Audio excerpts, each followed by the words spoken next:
right. Hello, everyone. Thank you so much for your patience while we got the candidates settled in.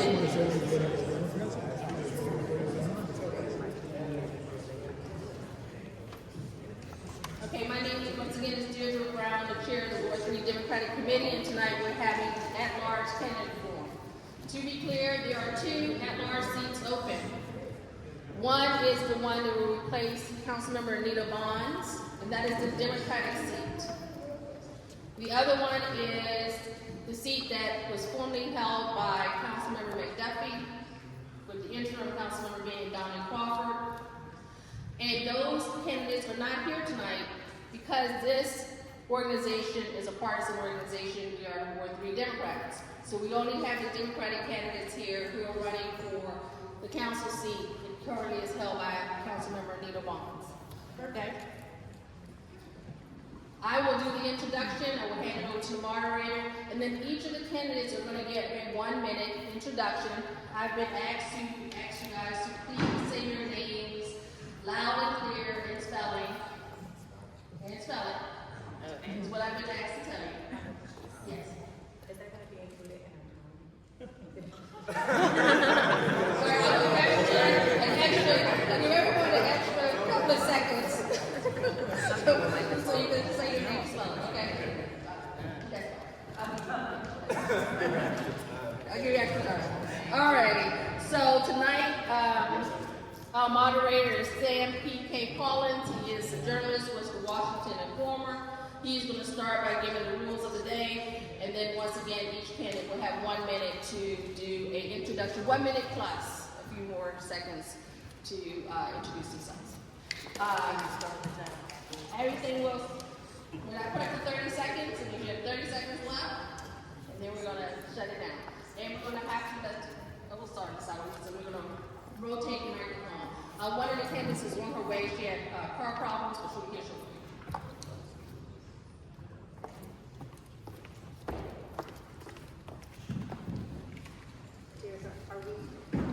Are we sitting? Does it matter? It doesn't matter, whatever. No, it starts with Sam first. Oh. He has to be rules of the day. Hello. All right, peace and blessings. How's everybody doing this evening? Good. All right, hold up, please.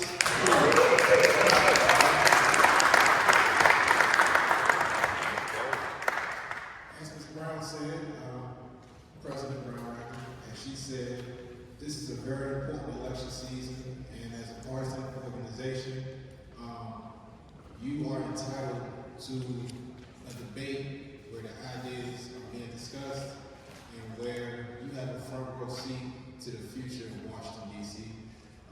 Those of y'all who were here for the mayoral debate, we've since tried our best to tweak the questions and expand the discussion a bit. So,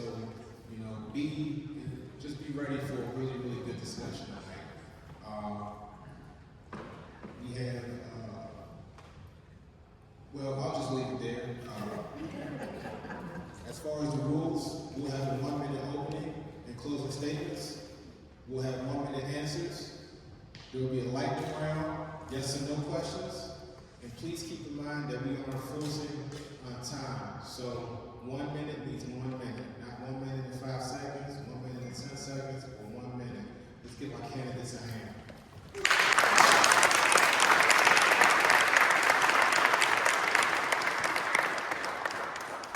All right, so starting with Lisa Raymond, each candidate will have 1 minute to introduce themselves and just give their platform. Thank you. Good evening, everyone. I am Lisa Raymond, R-A-Y-M-O-N-D. I feel like I'm going to have spelling bee here. I'm running for the Democratic nomination for the D.C. Council at Large because after working 30 years in D.C. nonprofits and government, I want to use those skills to make our city work better for everyone. I'm a problem solver, I listen, and I'm not afraid to make difficult decisions. And for that reason, I've been supported by a number of our leaders, including your former Ward 3 Councilmember, Mary Che. I have been showing up for DC residents for my entire adult life. I've served in senior leadership positions, including as Ward 6 member and president of the DC State Board of Education, a senior education advisor to Council Chairman Kwame Brown, and as Chief of Staff to DC Attorney General Carl Racine. I know that Ward 3 cares deeply about many issues, including great schools for all kids, fighting to protect our home rule, and tackling the affordability crisis in our city. And I promise, as your council member, I will focus on all of those things, and I hope to have your support and your #1 vote. Thank you. Good evening, everyone. My name is Dwight Davis, D-W-I-G-H-T, D-A-V-I-S. I'm a career educator. Spent 22 years in education, but the most difficult decision I've ever had to make was to leave education, because I realized there was only so much I can do within the system. If I wanted DC to be better, I had to give more of myself. I had to ask more of myself. So I left the classroom, and I wanted to bring all of those skills to you, the people, and hopefully to the council. Because the one fundamental thing that I truly believe, and we all need to agree upon, is that our greatest economic engine is our children. If we want a future-ready DC, we must invest in those who will build it, the next generation.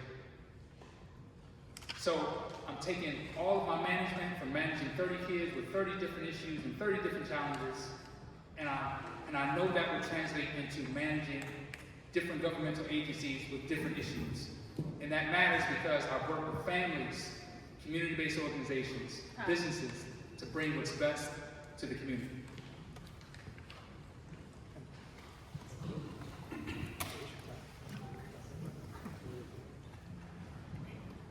Hello, everyone. My name is Fred Hill. Last name is spelled H-I-L-L. I've lived in this area for 50 years. I have had a small business and federal government contracting firm for 25 years. And for 10 and a half years, I've served on the Board of Zoning Adjustment as the chairman. At that point, I was listening to ANCs, SMDs, all the community members to understand what their opinions are about these particular zoning issues that are before us. And I was also bringing together people from either side of an issue to, again, find a resolution under the regulations. What I want to do is I want to make my business experience to grow the economy, transition from reliance on federal government jobs, and then also I would like to use my zoning experience again to create more housing, both affordable and market. And I thank you for your time this evening.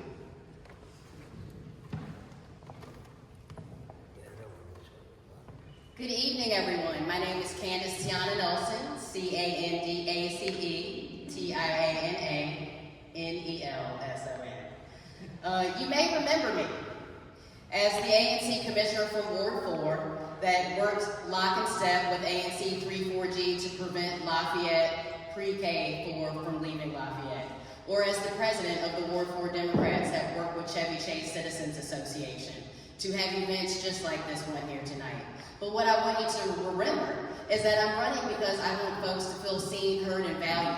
And I have 20 years of experience, not only as the ANC Commissioner or the President of the Ward 4 Democrats, but as 5 years at government agencies, or as the Chief of Staff to Councilmember Janice Lewis-George, or even as the Transition Director to Brian Schwab. I believe that our city should focus on strong foundations of education, healthcare, and housing, and ensuring that they are affordable, accessible, and of quality, because quality is key. If our education is strong, if our housing is stable, and if our healthcare is preventative, we all win. Thank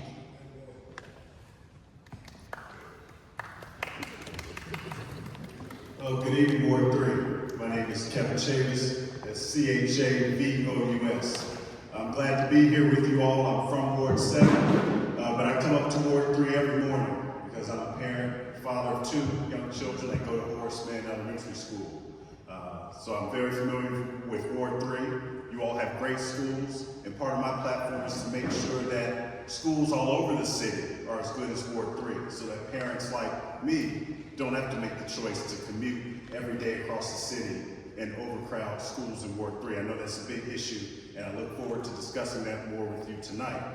I'm also an attorney in DC, and I have the pleasure, this is Ward 3 Democrats, I'm the National Committee Man. So I represent Democrats citywide on the DNC. So I've been proud to serve in that role. I've pushed back against Trump by authoring and co-authoring numerous resolutions, and was proud to support Kamala Harris in 2024.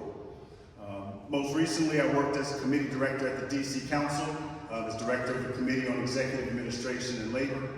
And I believe that fiscal responsibility is not something that's related just to corporate value. It's something that we need to take seriously, and I'll work on that as your next at-large councilman. Thank you.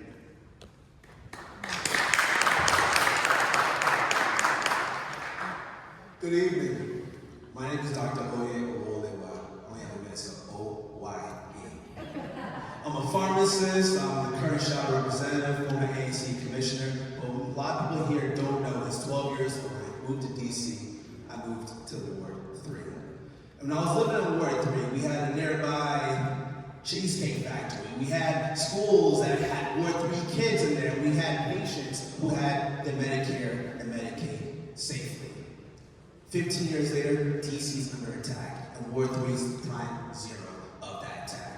We've seen tens of thousands of district residents fired. We've seen our healthcare being cut. We're seeing our schools overpopulated, and we don't see enough vision and action from the council. So I decided to be the same fighter but choose a new battle run for at-large councils. Number one, make UDC tuition free so young people are pipelined into careers. Number two, save our healthcare system at a time that's under attack. And number three, bring jobs back to the district so folks can get their incomes together and get their dignity back. Vote Oye for vision. Vote Oye number one. Vote Oye to rebuild the District of Columbia.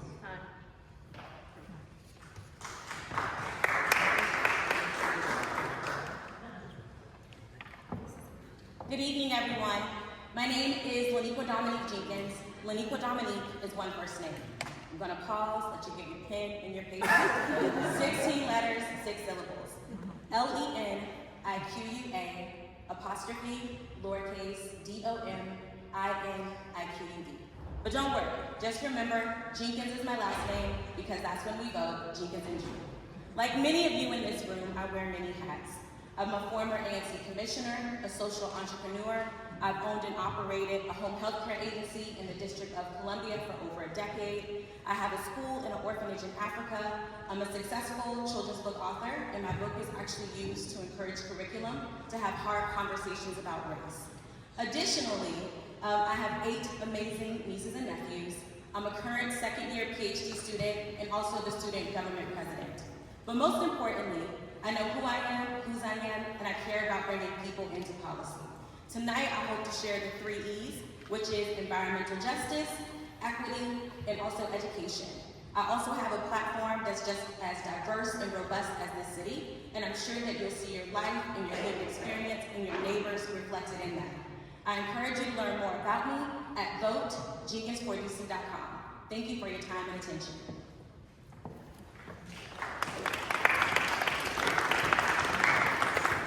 All right, y'all, I'm Greg. Greg Jackson, running for DC Council at large. Look, I am running because in DC Council, we need less talk and more action. We need more action on affordability. If DC was a state, we would be ranked 49, just ahead of Hawaii when it comes to affordability. We shouldn't clap for that. Hawaii is expensive. But I appreciate you staying hood, please. We also need more action on public safety. Right now, gun violence is still a major crisis throughout our district. We need more action on jobs. DC has become the city with the highest unemployment of any other major city in the country. But we also need more action to defend our district against federal overreach and Donald Trump. I am running as someone who is experienced at all 3 levels. I served as the Democracy director during the mayor's first term, so I worked in all 8 wards in that effort. I actually advocated and helped pass 3 laws in Congress, including the Bipartisan Safer Communities Act, where I even got Mitt Romney to sign on, which is crazy, and Mitch McConnell. And then lastly, I was appointed by President Biden to be his senior advisor, where I oversaw a $17 billion budget, secured $42 billion for public safety, and ultimately reduced homicides by 49%. I'm Greg Jackson. Let's talk more action.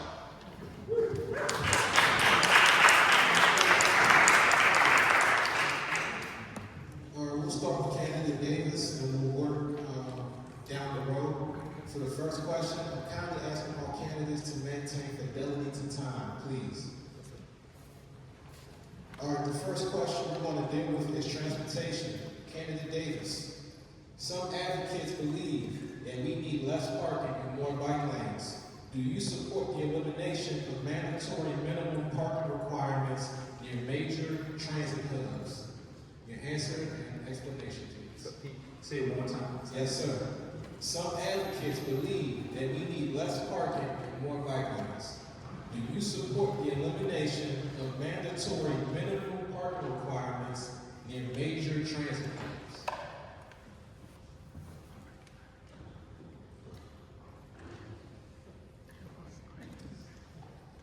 I do not support the elimination of parking near major transit hubs because we want our city to be accessible to all. I have a 93-year-old grandmother who likes to go places and travel, and sometimes it's easier for us to take the train to get to places.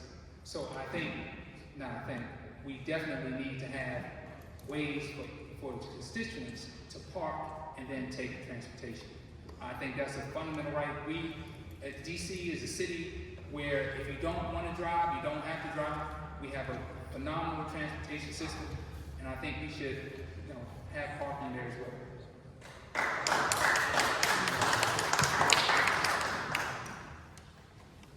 Can I ask a question? Are you talking about removing parking because of building stuff?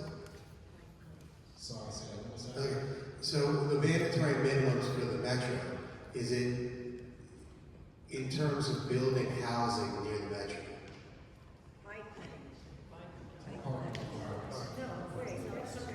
Okay, could you repeat the question? I'm sorry. No problem. Some advocates believe we need less parking and more bike lanes.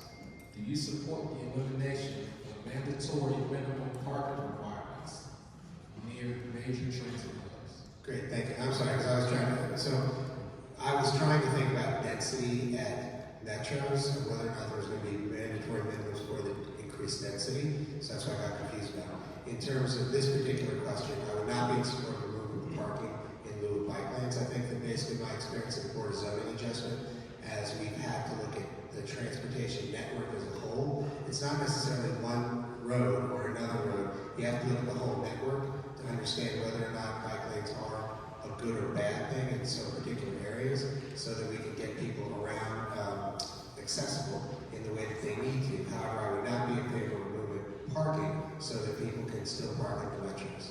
Thank you.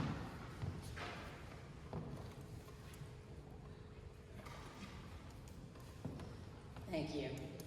I'm proud to be endorsed by the bike bus walk back. I can't even speak tonight. Thank you. And I think it is because I have a balanced view on transportation. And I understand that when we are dealing with these issues and that parking is an issue, that we are dealing with this, and that we have to have the community come together on these issues. And I understand that is. But for me, it is ensuring that, yes, we do need the bike lanes. We need people to be able to drive. We need all of that. But to me, it's about being balanced and fair in our positioning in this. That's point one period for me. Thank you. For me, balance is the key. I'd be open to it in some circumstances, depending on the street layout and what the needs are around each station. But I can't say that I would just support the blanket elimination of parking at any metro stop. Not every metro stop is the same. There are some metro stops that have more space around them, depending on where you are in the city. I think that we do need bike lanes, we need stations to be accessible for everyone, but I don't believe every street needs a bike lane. I don't believe that every bike lane should result in parking removal.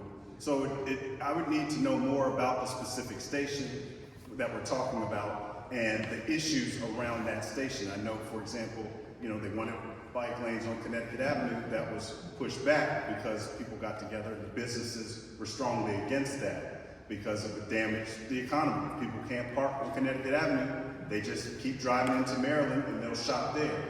That's a real concern. So I'm not able to give just a blanket yes or no. It depends on the stations and the situation.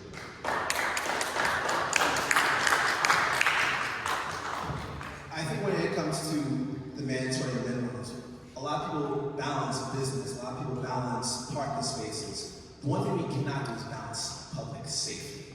We cannot play around with that. Dozens of people die every year from car crashes. A year and a half ago, I was in Tiana. I was a victim or survivor of a hit-and-run car wreck. And when that happens to you, you don't think about how that person can be arrested or things that should have been done differently. We think about what we can do now to save lives. I believe we need more bike lanes in the city. I believe we need to have more input from the community in the city. Right now, our bike lane strategy puts communities against each other. And then you know, we're yelling at grandmothers, we're yelling at bikers, and it's not making a connective district. I believe that we need everybody in this room to grab 10, 15 people and have conversations about Connecticut Avenue, have conversations about Nebraska Avenue, see what we can do together, because we should not have more people dying in our streets. Thank you. Please say your names before you begin speaking. Sorry, my name is Oye. Yeah, you have a big sign. Candace, Jenkins, your turn. Hi, my name is Leniqua'dominique. My lived and personal experience has me uniquely positioned on this issue. As someone that is the primary caregiver for a mother that is 100% disabled and has owned and operated a home health care agency that has allowed people to age in place and to age with dignity, and as someone that has managed the senior portfolio in wards 1, 7, and 8, I'm a firm believer that DC should be designed for all bodies and not just some. It is incredibly ableistic to think that only folks that have the athleticism or the physical ability or the simple desire to ride a bike should take precedence at a metro. I believe in a balanced approach, I believe in a people-centered approach, and I believe in a city that includes all bodies and not just some. Thank you.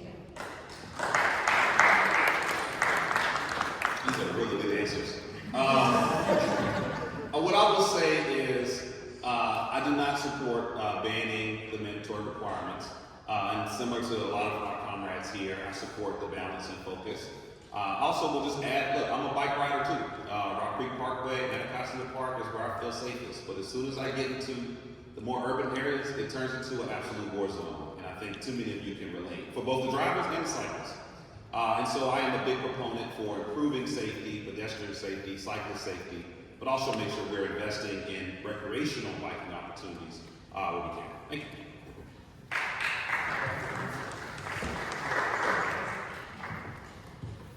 Please say your name before you begin speaking. Yes, okay.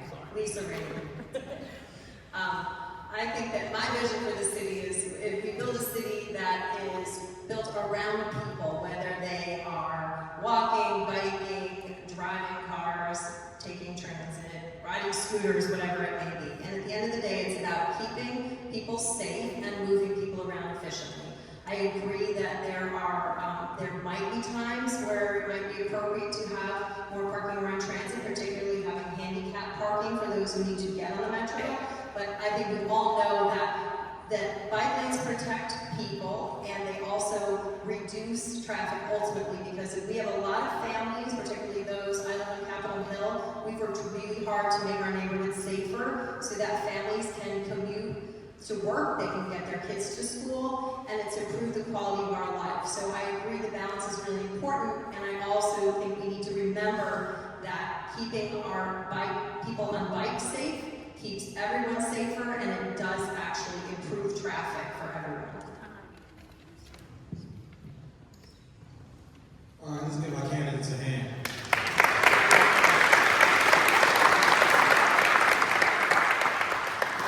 The next question, we'll start with candidate Hill. When it comes to healthcare, what issue is of the greatest priority for you, and how would you tackle that as a council member?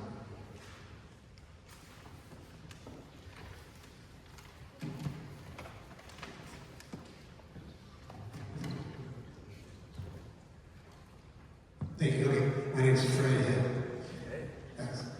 So, I got that answer right. In terms of the healthcare issue that we have here in the city, I think that it's very important that we all have access to good healthcare, and I would be all in favor of making sure that it's funded properly. I think that as someone who has been a small business federal government contractor for the National Institutes of Health, as well as the FDA and CDC, I've had some experience with healthcare, and I do think that if there are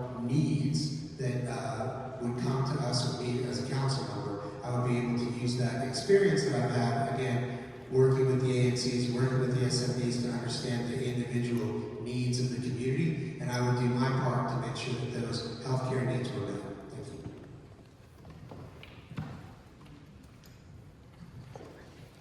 Anything else?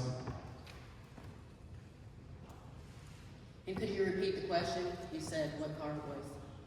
When it comes to healthcare, what issue would be the greatest priority for you as a council member, and how would you tackle that? Thank you. And I'm Candace.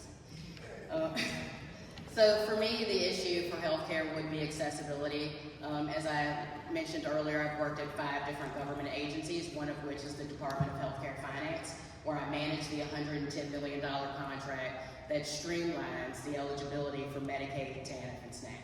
And I believe that that was one of the greatest steps that we could take to use technology to assist and empower our residents so that they could be able to go through this process a lot quicker. It's so important that we not only do that, but as a council member, part of our responsibility is to ensure that the budget is there. We've been very, very, very dependent on our federal government.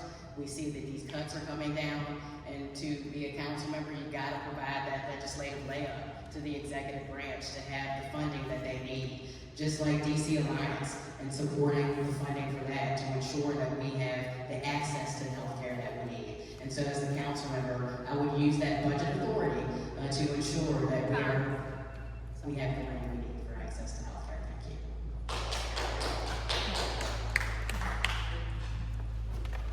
I'm Kevin Chavis. I'm number 8 on the ballot. Rate me first. Not to say all of that. The first priority for me would definitely be the Healthcare Alliance. I believe next year 27,000 people will be without healthcare insurance in DC. That is a huge problem for us, and that's something we're going to have to deal with.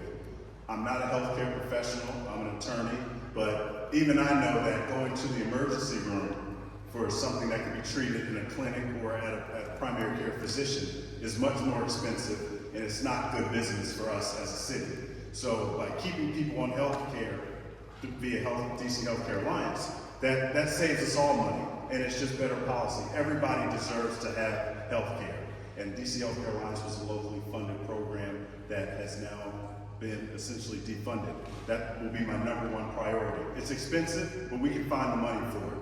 I also want to make sure that we don't have situations like we see at the hospital Cedar Hill, where we've got a brand new hospital, brand new building that looks great, but we have turnover, we can't keep staff. That's a big problem too.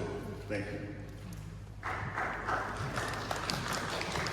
My name is Oye Owolewa, so I think I need 5 for this question. I'll try to condense it to 1 minute. #1, by this time next year, our healthcare is going to be the #1 issue in the city. With the big beautiful bill coming down, they're going to slash Medicaid and Medicare. And for business owners who rely on Medicaid and the federal workforce that are laid off, they're now going to have 6 months work requirements versus a year. They're going to be left off of their health care. #2, our hospitals do not communicate enough. People that go from hospital to hospital are getting duplicative treatments and not getting covered by their insurance. That is going to increase the amount of debt in this city. 2/3 of all bankruptcies are caused by medical debt, and DC residents are in danger right now. We must be proactive, investing in our Medicaid, investing in healthy DC plan, making sure pharmacies and doctors know how to build these services with these insurances. They don't go out of business. Much like Kevin said, Cedar Hill is going down because they don't understand these issues. We as council members will be proactive and teach healthcare providers as well as keep people insured. Thank you. Good evening again. My name is Leniqua'dominique. One of the things let me start by saying that health is a really robust topic. I would laser focus on aging in place, aging with dignity, and making sure that folks have the ability to age in their homes if they choose to. I have a very unique and tailored expertise in this, from owning a home healthcare agency and managing senior portfolios, thinking and taking care of my mother. So I think that folks should have the ability to age in their homes. So one of the things that I will also exercise is stronger oversight. So the budget comes from the Older Americans Act. The Older Americans Act gives about $10 to $15 million to DACA, and DACA distributes that money to about 25 different partners in the District of Columbia. We've seen a lot of bad agents, we've seen custodial care, we've seen senior abuse, and on my watch, I will make sure that didn't happen by exercising stronger oversight and making sure those agencies are held accountable. Thank you. Awesome. Greg Jackson. First and foremost, I have spent the last 12 years of my life working on what I believe to be the biggest health crisis of our time, gun violence. Just last year, we lost 170 people to gun violence, and it's still the leading cause of death for youth in America, a leading cause of death for pregnant women, still a major priority for us. But beyond that, I also will focus on accessibility, whether it's trauma care or prescriptions. We as a district must work as hard as we can to make sure that every resident has accessibility to quality care and quality health care resources. Third is mental health. When I was in the White House, I helped us secure $2 billion to add more mental health professionals in our schools. That's a resource that has not been fully implemented in DC, and we need them. Our youth are in a mental health crisis, and too many of our adults are as well. But then lastly, I would love to prioritize our aging strategy. We have a global aging crisis, for a good reason though. We're getting older, and we're living longer, but our kids are having less children. And so that creates a long-term strain that we need to prioritize. Lastly, I'm still a student of healthcare. I'm studying right now to get my master's at Yale in public health, and I hope to learn more. Thank you. Hello, my name is Dyana N. I apologize for being late. Thank you, Ward 3, for letting me still participate. I would say priority for me is something I worked on almost 20 years ago. I know I look young. I thought I was 20 then. But I helped get community schools legislation passed. So I grew up in Ward 7, but I spent my life coming up here, going to Deal, Janney, Wilson, and I always wondered how come we don't have quality schools in our neighborhood.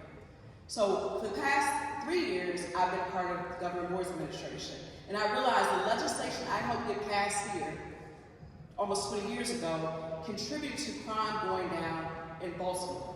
So we have the legislation, but we never fully funded it. So if you all don't know what community schools are, we are going to work together to identify what is the right fit for DC and how do we fund it, but it's determined by the community. So my families don't have to leave from Southeast to come to Upper Northwest to get a quality education. So for me, that is a priority. I believe it addresses crime, mental health, but it also gives people access out of poverty.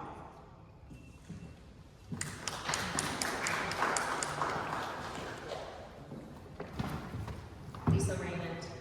There's so many issues that are important, but for me, as your council member, I would focus on maternal and infant health and be a champion. We have some of the highest death rates for mothers in our city. We also have significant disparities between white and black mothers.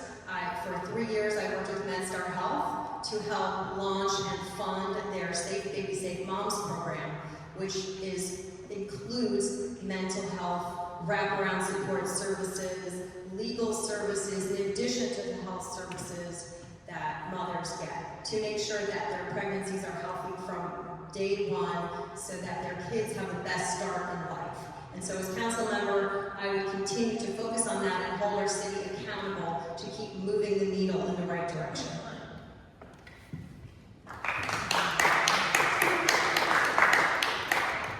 My name is Dwight Davis. The one issue I will focus on is food security. As a principal, I would greet my students every morning, and they would come in with Takis, hot Cheetos, and everything. Right? And I would say, hey, throw that stuff in the trash, you're taking it away.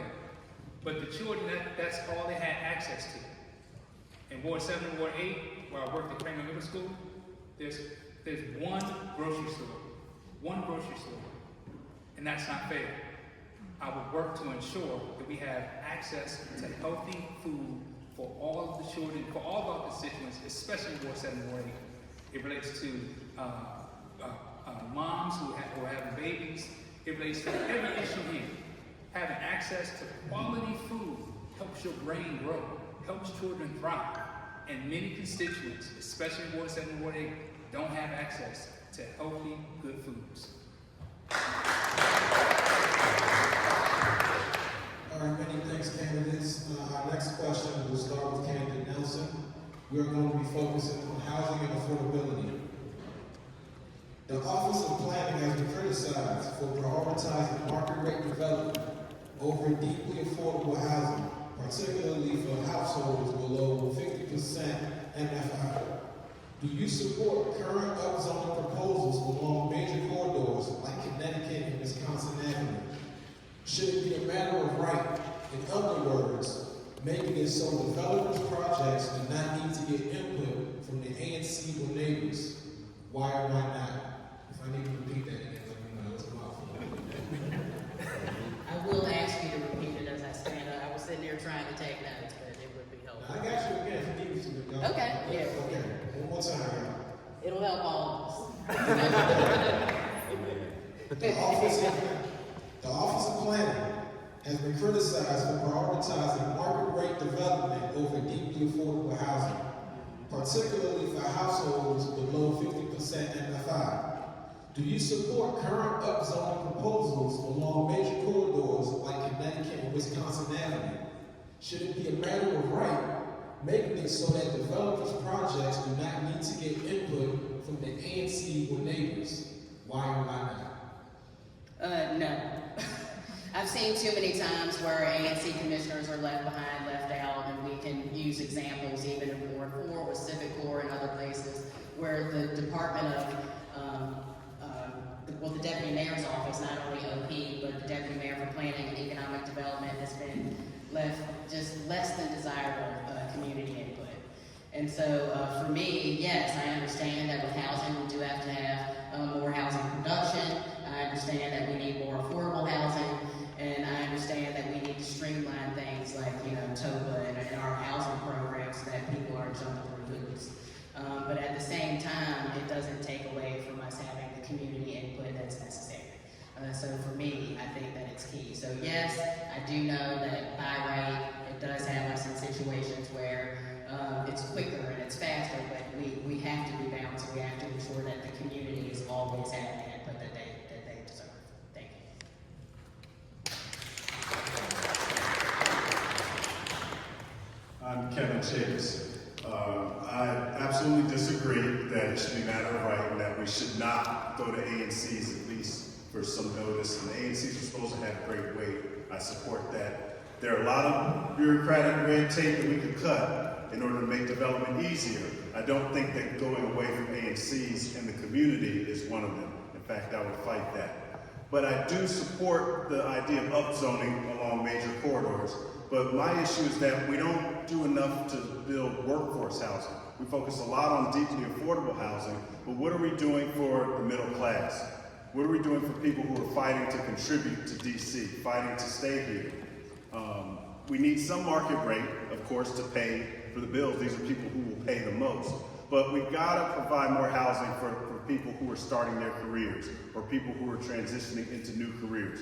We should not have any residents that are making the decision to not accept a promotion or not accept a salary increase because they're trying to protect benefits. We want people to work. We want housing for them.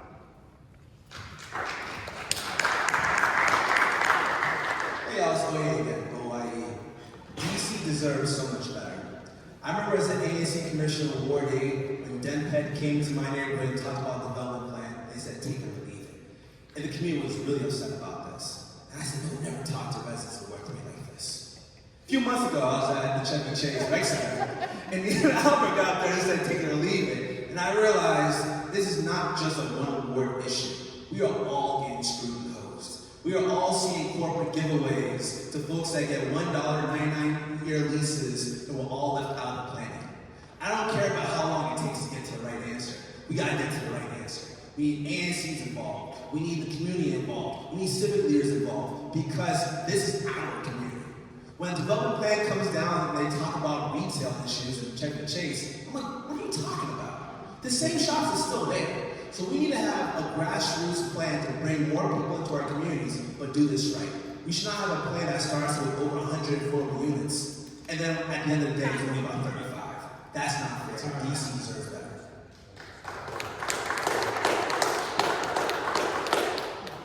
Good evening, Leniqua'dominique again. I would start by saying that leaders listen. I believe in a people-centered approach. I would start by listening to ANC commissioners. They have great weight. As a former ANC commissioner, I thoroughly and personally understand that on some fronts we are the ears and the eyes to our neighbors. So that is a non-negotiable. We always have to bring people to the table. I also believe in diversifying our housing stock. That means talking about workforce housing, that means deeply affordable housing, that means green social housing. And I believe that it should be universally placed, not just in Ward 3 or disproportionately in Ward 7, but in all 8 wards. I believe that people should be able to live in this city if they choose to, and it should be deeply and truly affordable. Thank you.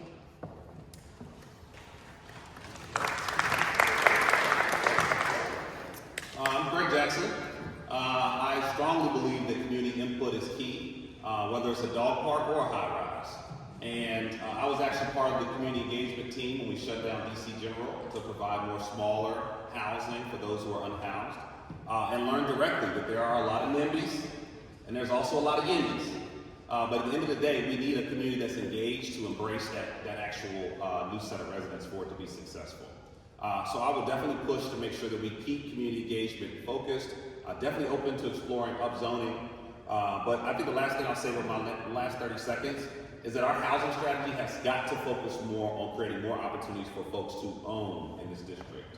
We need more housing supply, more financing assistance, because ultimately the cheapest home for a family is one that a family owns. And that's how we combat this continued increase in rising rents across the district. And so I want to prioritize that. I hope you will join me in that effort as well. Thank you.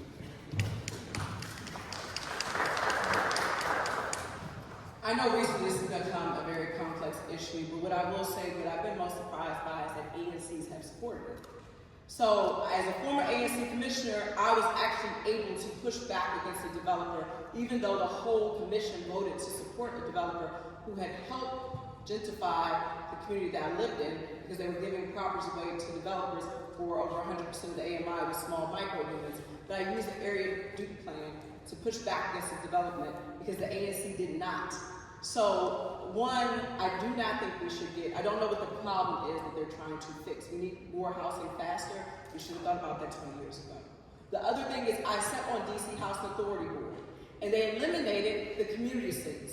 They are no more transparent than they were with the communities on DCHA than they are now. So by excluding community and the people that are directly impacted, stakeholders in the process, does not improve and does not reach the goal that we're seeking to reach by more affordable housing. Oh, and I'm Dyana. Lisa Raymond. Absolutely, community engagement needs to be part of any building and anything. And it has to be a fair process that engages a range of voices. And when that process is done, we have to move forward. And I will back up by saying, I think we all agree that we need more housing in our city. We have too many people who can't live here, who want to live here. We have families who want to grow and can't, and so they leave. We have people who've been here for decades, for generations, who get pushed out. And there are two ways of addressing that problem. One is building more housing, which will eventually help bring the prices down. And it's also investing in affordable housing, including deeply affordable housing. And the reality is people want to live around the city, so we have to commit as a city, because we're all running for an at-large seat, that people should have choices about where they live. And frankly, Ward 3, as you all know, is a very desirable place, and a lot of people want to live here. So there has to be a commitment to making that happen. Thank you. Hello, my name is Dwight Davis. As a school leader, I learned that the people who are closest to the problem are closest to the solution. That's why our area neighborhood commissioners are so important, because they live in the community, they're close to the problems, they talk to constituents, and they're closer to the solution because you all work together. I do think we need more workforce housing. Every educator, every fire person, every police officer deserves to live close to where they work. And by providing workforce housing, we give an entryway into living in communities, living in Ward 3. And I don't want to cause any trouble, but the Chevy Chase Civic development, right? If we had workforce housing, the way it's currently set up, 30%, it raises the AMI, the average median income. But if we had workforce housing and had more units, it would actually decrease the AMI. Make the Ward 3 more affordable. Okay, my name is Fred. And so this is what I did for 10.5 years with zoning. And so I don't know if I can do this in a minute. So we need more housing, we need more affordable housing. In order to get the more affordable housing, we have to get the money to make it. So we have, on one side, we have LIHTC, you have the Housing Production Trust Fund, we have Green Bank to try to put the money together. On another side, we have IZ units, inclusionary zoning units that you're trying to do. So basically, we need to be able to make the projects work so they actually get finished and built. I am in favor of more density along the rail lines. I am in favor of more density around Metro. I do think that in terms of matter of right issues, right now the FLUM is being discussed. We're going to get to the comprehensive plan, and so definitely engage before we get to the comprehensive plan so that you will know what is and isn't matter of right. There are a lot of things right now that are matter of right that have already become matter of right issues. In terms of housing, real quick, I'm still in favor of accessory dwelling units and making them easier to do so that the density doesn't change necessarily the ability for people to be in different areas of the state. Thank you. All right.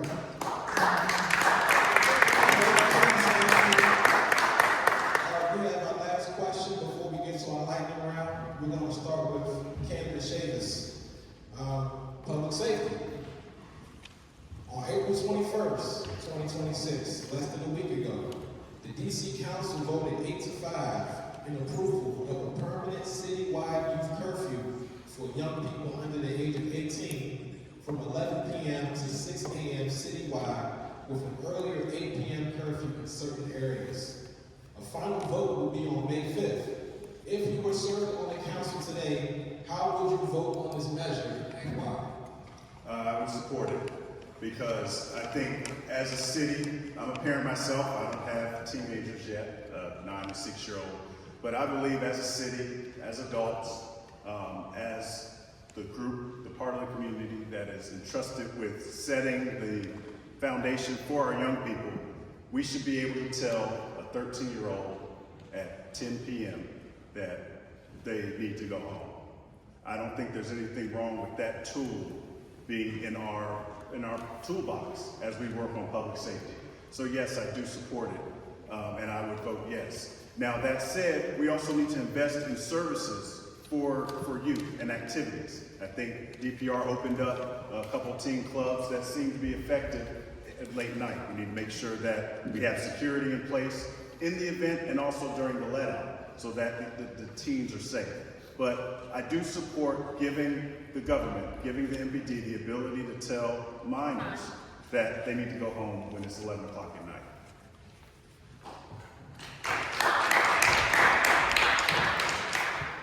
None of us want children on the streets at 11 o'clock, 12 midnight. But look at the data. I know one thing, curfews do not work. Setting up a curfew will push somebody away from maybe the neighborhood, bring it to this community. At a time where we're divested from DPR and some of the youth employment programs are down, the last thing we need is to tell a young person, you can't be anywhere, we have nothing for you, but don't be outside. What we need are programs, what we need is jobs, what we need is youth development opportunities. I've been supporting young people by volunteering in classes for the past 12 years, getting young people interested in going to college, becoming pharmacists. That's how you change a young person's life. Creating a curfew, using language like juveniles, is not how you let people feel welcome to being part of the solution. So I will not vote to support the curfew. Not because I think it's bad politics, but because it doesn't work. We need police officers focused on domestic violence issues, going to emergency situations, not patrolling U Street by the dozens, not patrolling Navy Yard by the dozens, being here to solve issues and eliminate them.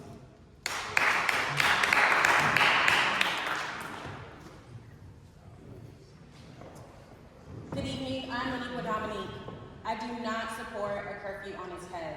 Recently, legislation was introduced as a complement to what already exists, and there was some edits and some changes to make it more viable. Data shows that it has not consistently been working. We have had a curfew since 1995 in some variation or some iteration, and people don't feel safer. Victimization has not gone down, and crime has not gone down. So we need to add something more to our toolkit, definitely investing in people. I would definitely invest in youth. Another thing I would do is be mindful of the language. When you think of a juvenile, you think of the criminal justice system.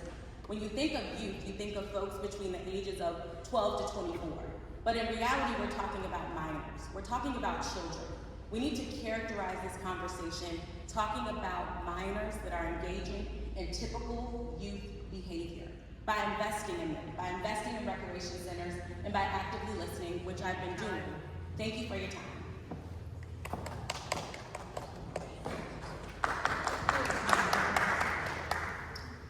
All right. Look, just this past week, I left the vigil for a 12-year-old, Milo Young, who was shot and killed in his neighborhood of Ward 7. And Milo was an honor roll student, number 17 on the football field, and was just going to the food truck to get some food at 7 o'clock and was shot and killed. And I say that to say that just because we're sending our kids home doesn't mean that they're safe. And so the strategy around curfews to me is a Band-Aid and a distraction from the real challenges that we're facing. And we saw this during COVID-19. We saw the steepest inclines in homicides in American history, and every kid was at home because our schools were closed and so were those safe spaces. So I wrote out an 11-point plan focused on youth safety, with a couple key tenets. One, we have to invest in more safe spaces for our youth, both in the day and in the evenings. We have to invest more in trauma and mental health for those who are or may act out. We have to have targeted accountability because violence is typically a trained comer. We've seen this kid get in multiple fights, multiple situations before that tragedy strikes. And you can go to my website to learn about the rest. Dyana Forrester. So one, I am a mom of an 8-year-old who will be graduating from Jackson Reed in June. And whenever, I'll say this, how many of us said I would never do that? When we were at that age, we would never do that, right? Everybody said that. Every generation has said that. So as an organizer, I believe, one, we have to actually talk to the youth. If we want events that are going to keep them active, DPR should actually be bringing them together and letting them organize the event, let them control the event. Because what my daughter told me, and she's not always right, I am, is that we want control, Mom. We haven't had control for how many years? So I do not support the Band-Aid of a curfew because, as many of us said, the young man was killed at 7 o'clock in the afternoon. No curfew, no zone. So we're not going to be addressing the problem unless we take a step back and stop trying to answer it politically and work together to find real solutions.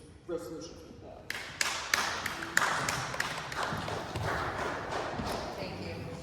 Lisa Raymond. So as a mom, and I have twins who are now 21, and I've worked in youth development and education throughout my life. And I do think this is a complicated topic. I will say I do support curfews. As somebody who lived for 2 years up on Fessenden Street, and all of you know Fort Reno, there are times when there were a couple of hundred youth there, and there are times when it is not a safe situation. It's not a safe thing to have all of those youth together. So I do think that it is a tool that our police should have. I absolutely agree that support for youth is important. I think it's also important to recognize what Leniqua'dominique said, which is that this is a group, but these are all individuals in this group. Some of these youth are coming from Maryland. Some of them live here, so those programs we offer won't help them, unfortunately.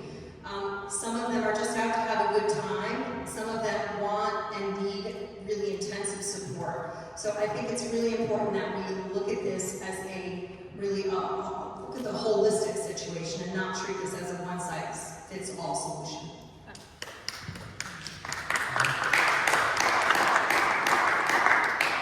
My name is Dwight Davis. Dr. King once said, riot is the language of the unheard.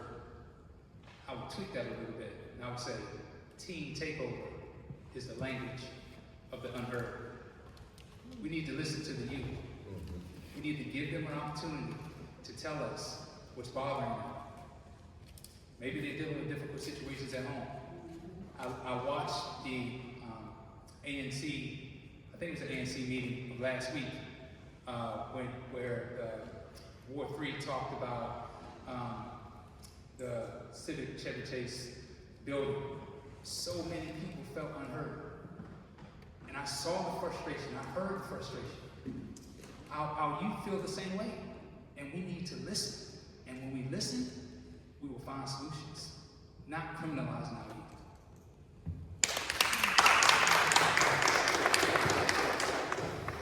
Thank you. My name is Fred Hill.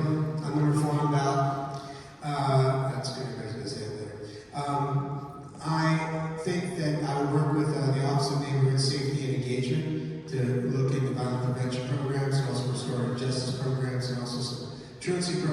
some are familiar with Access Youth. And then I would also go to fully fund the police department in terms of they have, I guess they're trying to get more officers, was 3,000, 4,000 is what was the recommended number. And those officers would obviously be trained so that they would work properly within the community, and there would need to be oversight of that as well. And then also I would look to for retention, and also leave this as a toolbox in the tools that they can use for just different situations that might come up. I mean, this is something that I think is going on in many places across the country. It's not just here in Washington, and trying to figure out what to do with this in a way that's best suited for our values here in the city. And so that's what I'm doing. Thank you.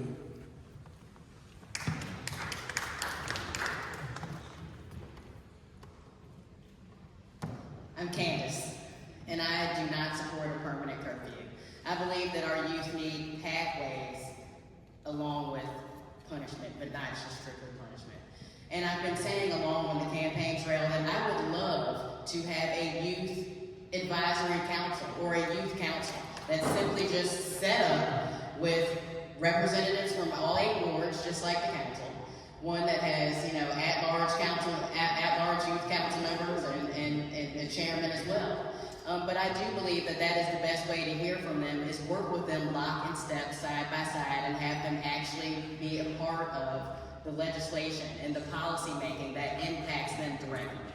When I was growing up, they created a position for me at my church, a youth trustee position, because I had a lot to say, and they have a lot to say now. So I believe when we listen to them and set up an advisory council or a council that works side by side with the council, we can get that.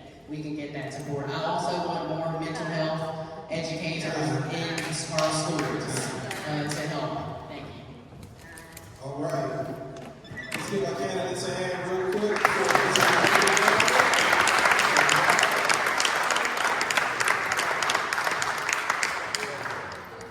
Our candidates, pay very close attention. Each of y'all right now are getting a paddle. There's a thumbs up on one side and thumbs down on the other side.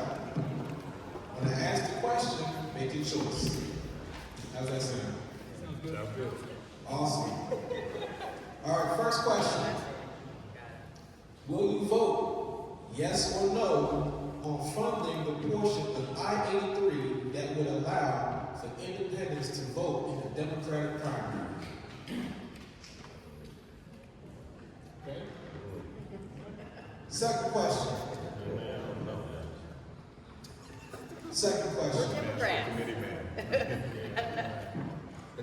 Do you support efforts by some to lobby Congress to eliminate the Height Act?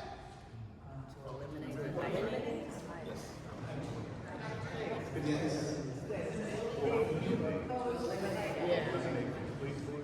So who have control of the Height Act? Well, they just say you can build. No, you can eliminate the Height Act. Do y'all know, like, I know, meaning that, I'm not sure. You mean eliminate it completely? Yeah, Eliminate. You support about that? No, the question is, will you support eliminating the Height Act? Completely.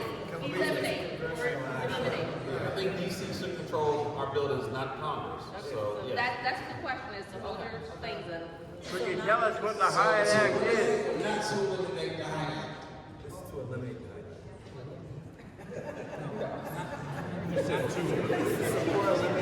Do you support eliminating the Height Act? Yes or no? Okay. Last question. Last but not least, it's a long one, but I got you. Starting July 1st of this year, the minimum wage in DC will increase from $17.95 per hour to $18.40 per hour. There is a proposed ballot initiative that will ask voters if they want the minimum wage to increase to $25 by July 2029. Are you in favor or against a minimum wage increase to $25 by July 2029? So once again, are you for or against a minimum wage increase to $25 by July 2029? 2029, yes. Are you for or against it? Okay. Go. So we're going to move on to closing comments and closing statements rather. Candidate Owolewa, you have the mic. We're going to work our way around the room or around this particular.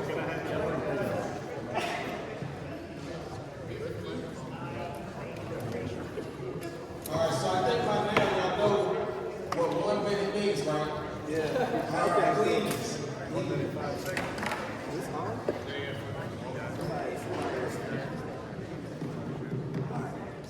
It's working out.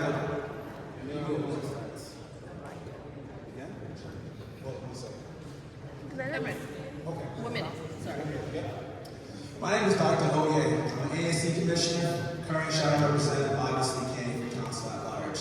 But that's who I am. That's what I do. That's not who I am. I'm a child of immigrant parents that came to this country right after the Civil Rights Act of 1964, right after Brown was for education, right after a lot of things that you guys fought for to make it possible for my story to begin. My life in public service is a debt that I owe you guys, and I believe in a government that's more proactive. One that shovels through a snowstorm instead of waiting for it to freeze over. One that invests in young people rather than focusing on incarceration.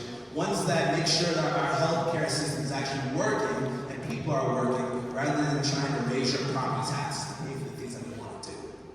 I've been endorsed by 23 organizations, but that's not just a sticker on my literature. Those are all the people that came together to make sure that DC is something that you guys can fight for. DC is what you deserve to live in. That you're able to ask simple questions and get simple answers from your candidates and council members. Vote Oye number 1.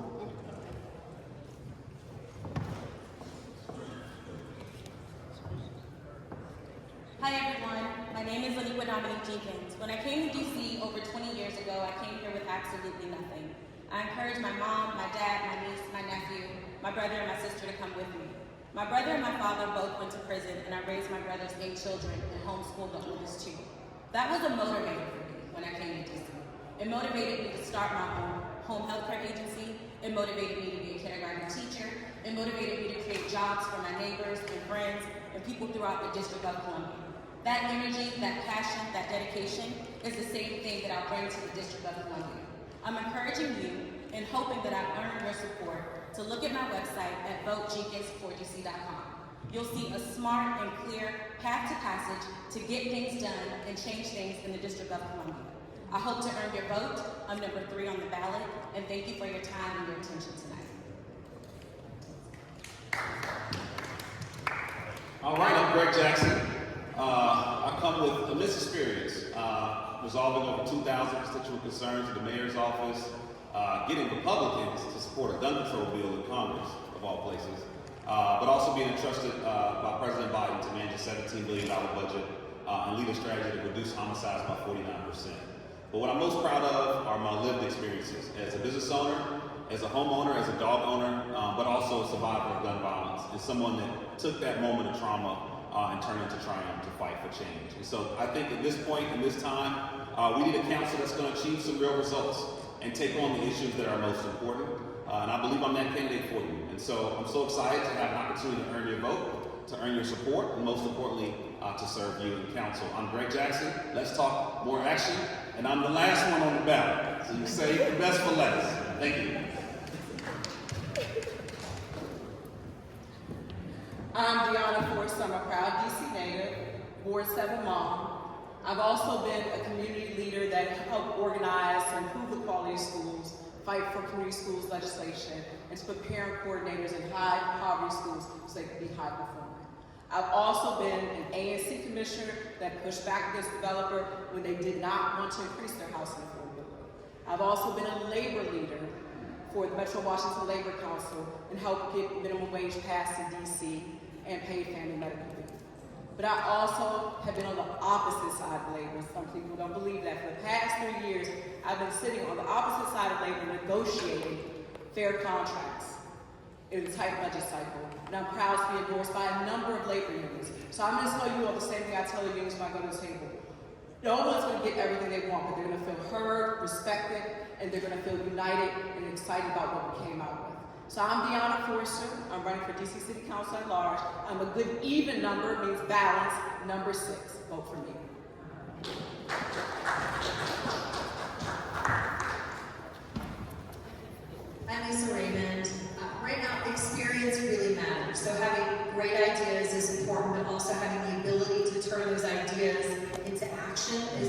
work. As your council member, I will fight to protect home rule. I'll make sure that families have access to childcare where they need it at a price that they can afford. We will tackle our housing affordability crisis, and I will fight every day for both DCPS and public charter schools because every child deserves to have a quality education. I have a level of experience that I think is really important right now. I've written legislation, I've been through 4 oversight and budget cycles at the council, 2 at the council and 2 at the agency level, and I've built trusted relationships across this city, and I'm ready to get to work for DC. I hope to have your vote, your #1 ranking, and I am lucky number 7 on the ballot. Thank you. Lisa Raymond again. My name is Dwight Davis. One of the greatest lessons I've ever learned took place around my 5th year as a teacher. And I learned to go visit my students and my parents. It was in that moment that I learned to decenter myself and listen. And when I listened to the parents and I listened to the students, what happened in the classroom fundamentally changed. I am someone who listens first to make sure that I understand. Because once I understand you and your concerns, and you understand me, we can work together to bring about change, to make DC future ready. My name is Dwight Davis. I'm lucky #1 on the ballot. Please vote for me. Okay, I didn't have a rhyme until right now. My name is Fred Hill. I'm number 4 Fred Hill. So my mother came from a country called Sikkim next to Nepal at the time. So I'll be the first Asian American ever elected. My father comes from Oklahoma, rural Oklahoma, Chickasaw Nation member, also served in Korea. They were entrepreneurs. They made me another entrepreneur, and so now basically what I'm trying to do is bring this entrepreneurial experience to the council to grow the economy. I want to bring in larger jobs. I want to bring in medium jobs. I want to just bring in things to the economy. I want to create more housing as much as I can based upon the experiences that I've had with the Board of Zoning Adjustment. And so those type of things I'd like to do with the help of the people here, with the help of all the city, members of the city. And so once again, Fred Hill, for Fred Hill. Thank you.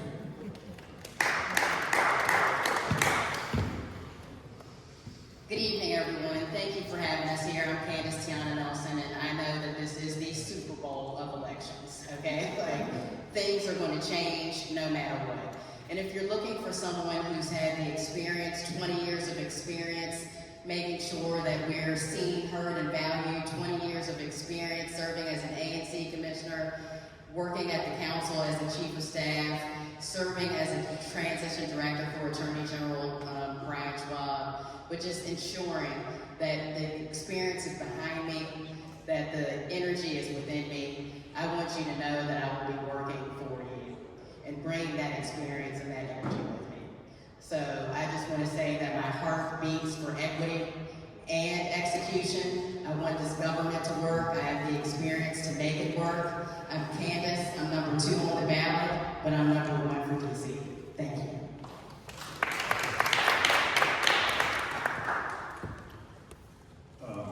This election is critical for DC. I'm a native of DC. I grew up in the political household. My father was on the council back in the early 90s. He represented Ward 7. I'm an attorney. I'm a Democratic operative. I've served as president of DC Young Democrats, and I'm currently the national committee man. I'm prepared on day 1 to step into the council and to represent everyone across the city effectively. This decision I made is not because I want a new job or I want to see what the council is like. This has been my work over the better part of the last 5 years, and I want to continue that work on behalf of you. We've got tough decisions that we have to make coming up in this next budget. For the first time in the last 2 decades, our budget will go down. We have to be fiscally responsible. We spend a lot of money, more per capita than any state. I'm committed to conducting rigorous oversight to figure out where we're wasting money and where we can put it into programs that work.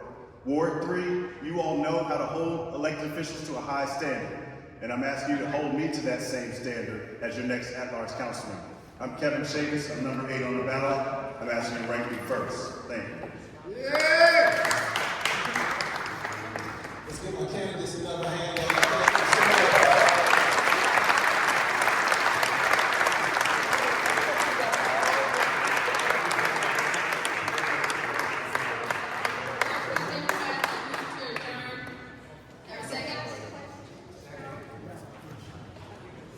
Second. All right, all in favor? All right, adjourn for the night. Thank you.